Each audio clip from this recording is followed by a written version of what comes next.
My name is Mike. I'm at Highland Hill Farm. Today is January 8th, I believe, and we are trimming green giants in the field. This right here, this is a good example of a green giant that we had in the field. We planted this tree 2 years ago. It was about 8 inches tall when we planted it in a 1-quart container. And this is the first time we are pruning it, so you can see that it did grow fairly fast for us. There was 2 full growing seasons that's been in the ground now. So we should have trimmed it last year, but sometimes on nurseries we get so busy with work that we just don't get everything done, and that's why we're out here and it's maybe 10 degrees and we're trimming trees. But this is a green giant, and this is a good one to go over because it has everything that I really want to discuss about on what I think is important for the arborvitae. And I like our arborvitaes to have one central leader to it. That's the #1 thing that I want. I don't even care if it's sparse or anything like that, just one leader. But this one here has a second leader growing up on it.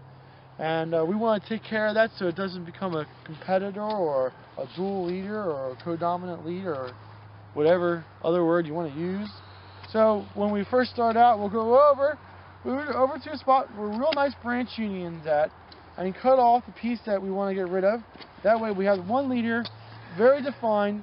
There's no any ifs or ors about it. So we got our one leader.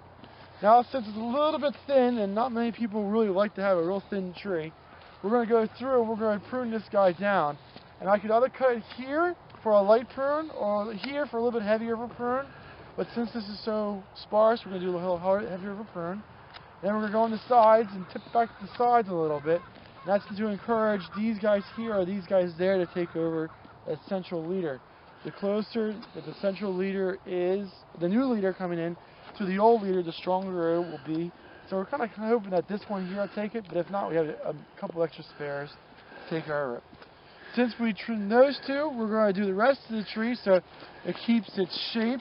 And not all arborvitaes are the same, and each grower that you go to has a different ratio of height to width that the trees are. And for these guys here, these are spacing, very nice spacings. You can see the row spacing in between each tree is grand. So these guys here will probably become a little bit larger of a tree, maybe like around 8, 9, 10 foot tall, and that'll be there in maybe like 2 to 3 more years. They'll be there. And so we go through, we just trim off a little bit of the sides.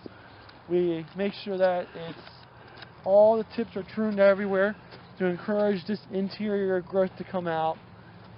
And next year when we come out, what I would like to see is this interior growth grow out, fill in, so you won't be able to see the trunk of the tree. Oh, you will be able to, but it won't be so obvious.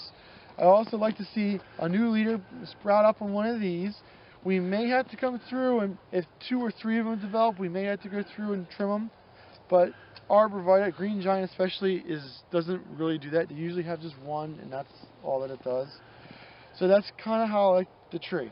Again, one central leader, shaped, a little bit denser. If you didn't want to make it dense, that's fine, but as long as it has one leader, you're pretty much good to go.